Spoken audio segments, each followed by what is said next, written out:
Welcome to Vishwabharat TV.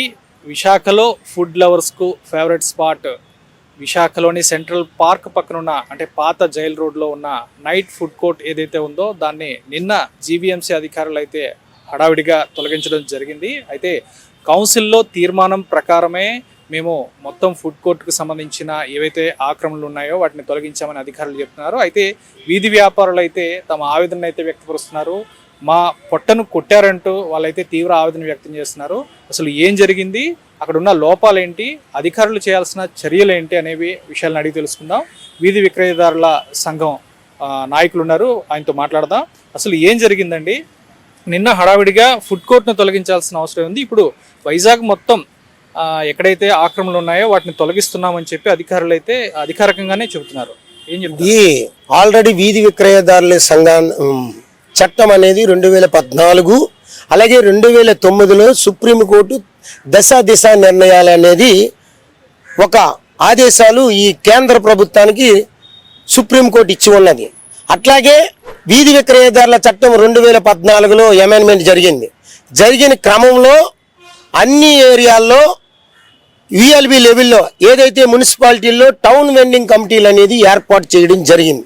అది కూడా అంతంత మాత్రాన్నే మున్సిపల్ కమిషనర్లు బాధ్యత తీసుకోవడం జరిగింది. అందులో జీవీఎంసీ కూడా ఆనాడు తీసుకోవడం జరిగింది. ఆనాడు సత్యనారాయణ గారు కమిషనర్గా ఉండేటప్పుడు జరిగింది.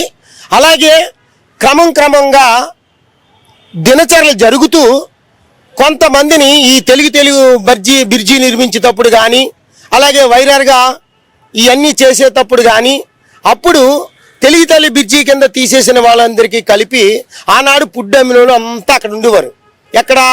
ఇక్కడ ఆశీలు మెట్టి వదులుకొని సర్త సంఘం థియేటర్ వరకు ఉండేవారు.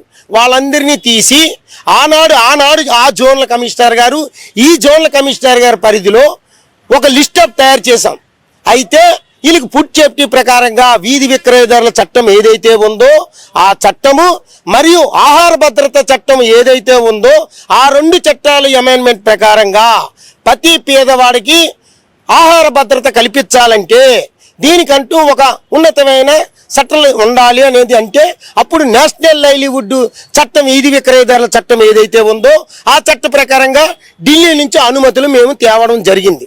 ఆ తెచ్చిన క్రమంలోనే అది ఆల్రెడీ ఆ పాత లిస్ట్ ఏదైతే ఉందో ఇక్కడ జోనల్ కమిషనర్గా ఆనాడు జోన్ 3 కమిషనరు ఆనాడు జోన్ 2 కమిషనర్కి ఇద్దరు పదరులో జోన్ 3 కమిషనర్ గారికి మేము ఆ లిస్ట్ అబ్జెక్ట్ జరిగింది.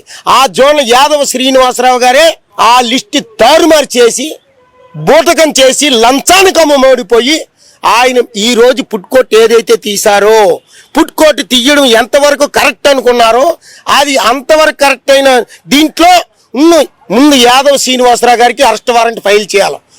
నిజమైన కమిషనర్ నిజమైన కలెక్టర్ అయితే చిత్తశుద్ధితో ఉన్న అధికారులు నిజంగా అయితే ఇమీడియట్లో ఆయనకి అరెస్ట్ వారెంట్ ఫైల్ చేస్తే ఇమీడియట్లో అక్కడ తారుమారు చేసి ఇంతవరకు అవినీతికి పాల్పడిన ఆ ఫుడ్ కోర్టులో ఆయన భాగస్వామి ఉంది. అందులో కుమారస్వామి అనే వ్యక్తి కూడా కార్డులు ఇష్యూ చేశాడు అక్కడ. రైట్. ఇప్పుడు అధికారికంగా మీకు ఏదైతే ఇప్పుడు వీధి వ్యాపారుల చట్టం ప్రకారం మీకు అక్కడ అనుమతులు వచ్చాయో సో కౌన్సిల్లో తీర్మానం ఏ విధంగా చేశారు అంటే 2023లో చేశారు, మళ్ళీ 2025లో రీసెంట్గా కూడా తీర్మానం చేసి వాటిని తొలగించేలా అందరూ ఏకగ్రీవంగా ఎలా తీర్మానం చేశారంటే ఆ రోజు అనేక కంప్లైంట్లు వెళ్ళాయి. ఏమని వెళ్ళాయి? అయ్యా మీ వరుగులువి మా లిస్ట్ తీసి మాకు తారుమారు చేశారు పలానా అధికారి గారు అని చెప్పి కూడా కంప్లైంట్లు ఎట్టడం జరిగింది. అలాగే మనం కట్టిన డబ్బులు కూడా తారుమారు జరిగింది. ఇక్కడ 4.5 కోట్లు అది కూడా కనుమరుగు చేస్తారు జీవీఎంసీ యంత్రాంగం. ఇప్పుడు కూడా ఆ నెపంతో ఈరోజు ఫుట్పాత్లు అభివృద్ధి చేస్తున్నాం, ఫుట్పాత్లు అన్నీ చేస్తున్నాం అనేది కాళ్ళనడకల కోసమనే ఫుట్పాత్లు కట్టాం తప్ప అందరూ ఆక్యుపై చేయడానికి కాదు అంటున్నాం. Very good. ఏదైతే అధికార యంత్రాంగం ప్రజల సంక్షేమం కోరి ప్రజల అభివృద్ధి కోరి ఏదైతే ఫుట్పాత్లు నిర్మించారో దానికోసం మేము నిలబడడానికి అభివృద్ధికి మేము కోరుకుంటున్నాం. కానీ ఈ రోజు వరకు 2012 సంవత్సరాలు అవుతుంది. 2013 నుంచి ఈ రోజు వరకు జీవీఎంసీ యంత్రాంగం ఎక్కడన్నా ఆఖరి జోన్లు కట్టారా? ఎక్కడా కట్టలేదు. అలాగే టౌన్ వెండింగ్ కమిటీలో అవినీతి జరుగుతుంది. టౌన్ వెండింగ్ కమిటీ కూడా చట్టపరమైన నిర్ణయాలతో వెయ్యట్లేదు. అలాగే చట్టపరమైన నిర్ణయంలో వెయ్యలేదనే ఒక ఐఏఎస్ ఆఫీసర్ ఇక్కడ హరినారాయణకి కూడా గాజువాకలో ఇలాగే అర్ధాంతరంగా తొలగిచ్చేస్తే మన ఎవరైతే హైకోర్టు దేవానంద్ గారు జడ్జి గారు అండర్లో ఆయనకు 3 ఏళ్ళు జైలు పడ్డది. ఎందుకు? ముందస్తు నోటీస్ ఇవ్వమని. ఇట్లాగే ఇప్పుడు ఏదైతే ఇప్పుడు తొలగిస్తున్నారో నెల రోజుల ముందు ముందస్తు నోటీస్ ఇవ్వాలా. సరే, ఇప్పుడు అధికారులు ఏం చెప్తున్నారంటే అక్కడ మేము కేవలం కొన్ని షాపులకు మాత్రమే మేము పర్మిషన్ ఇచ్చాం. అనాథరైజ్డ్ గా వాళ్ళకి సంబంధించిన వ్యక్తులు కానివ్వండి, బినామీలు కానివ్వండి, అక్కడ దాదాపు 160 షాపులను అక్కడ ఏర్పాటు చేయడం జరిగింది. వాటిని తొలగిస్తున్నాము అని చెప్పేసి మాకు ఆ రైట్స్ ఉన్నాయి, తొలగిస్తున్నామని అధికారులు చెప్తున్నారు. ఇప్పుడు ఇచ్చిన లిస్ట్ కూడా ఇప్పుడు ఆ అనాథగా వాళ్ళు ఏదైతే లిస్ట్ అన్నది ఆ లిస్ట్ కరెక్ట్ కాదు. మేము చెప్తున్నాం కదా, అక్కడ తొలగించిన వాళ్ళ లిస్టు ఏ జోనల్ కమిషనర్కి అయితే ఆ జోనల్ కమిషనర్ గారు ఇక్కడ పీడిగా బాధ్యత వహించిందే తారుమారు చేశాడని చెప్తున్నాం కదా. ఆ లిస్టు తారుమారు జరిగిందనే ఈ రగడ జరిగింది. ఈ యుద్ధం జరగడానికి కారణం కూడా అప్పుడున్న లిస్టు కూడా కరెక్ట్ కాదు. సరే, ఇప్పుడు మీరు ఫైనల్ గా ఏం చెప్తారు? మీ డిమాండ్ ఏంటో ఒకసారి చెప్పండి. మేము ఒకటే చెప్తున్నాం సార్, ఆనాడు అనాథైపోయిన లిస్ట్ ఏదైతే జోనల్ కమిషనర్ యాదవ్ శ్రీనివాసరావు గారి మీద ముందు జ్యుడిషియల్ యాక్షన్ తీసుకుని ఆయన అరెస్ట్ వారెంట్ ఫైల్ చేస్తే అందులో ఆయనతో పాటు ఆయన అనుచరుడిగా పెట్టుకొని ఒక కుమారస్వామి అని ఆయన ఉన్నాడు, కార్డులు ఇచ్చాడు వాళ్ళకి. ఆ కార్డులు ఇవ్వడమే వాళ్ళకి అధికారపూర్వకమైన భద్రత జరిగింది. ఎందుకు? ఎవరైతే లంచం ఇచ్చి చేశారో వాళ్ళు వీధి విక్రయదారులుగా మార్చారు. ఆ రోజు ఆ మార్చిన వ్యక్తి కుమారస్వామి, అందులో యాదవ్ శ్రీనివాసరావు గారే ప్రధాన పాత్ర పోషించారు.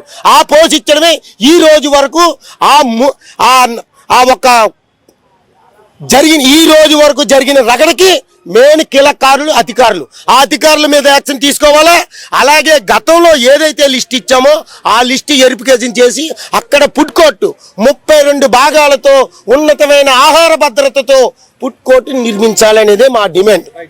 సో ఇది పరిస్థితి. అంటే గతంలో ఎవరైతే వీధి విక్రయదారులు ఉంటారో వాళ్ళకి సంబంధించిన ఎవరైతే జెన్యున్ గా ఉండే వాళ్ళంతా లిస్ట్ అవుట్ చేసి అధికారులకు ఇవ్వడం జరిగింది. వారి దగ్గర నుంచి అనుమతులు కూడా పొందడం జరిగింది. అయితే ఆ లిస్ట్ ని తారుమారు చేశారనే ప్రధానమైన ఆరోపణ అయితే వీళ్ళు చేస్తున్న పరిస్థితి. సో ఆ లిస్టుకి సంబంధించి ఎవరైతే తారుమారుకు పాల్పడ్డారో, ఎవరైతే మార్పులు చేశారో ఆ అధికారులపై కఠినమైన చర్యలు తీసుకోవాలని వారి చేసుకున్న నిర్ణయం వల్లే ఈరోజు ఇక్కడికి సంబంధించిన ఈ తొలగింపులు అనేవి జరుగుతున్నాయని చెప్పి ప్రధానంగా ఆరోపిస్తున్న పరిస్థితి. వీడియో జర్నలిస్ట్ రాఘవ్తో శ్రీనివాస్, విశ్వభారత్ టీవీ, వైజాగ్ నుంచి.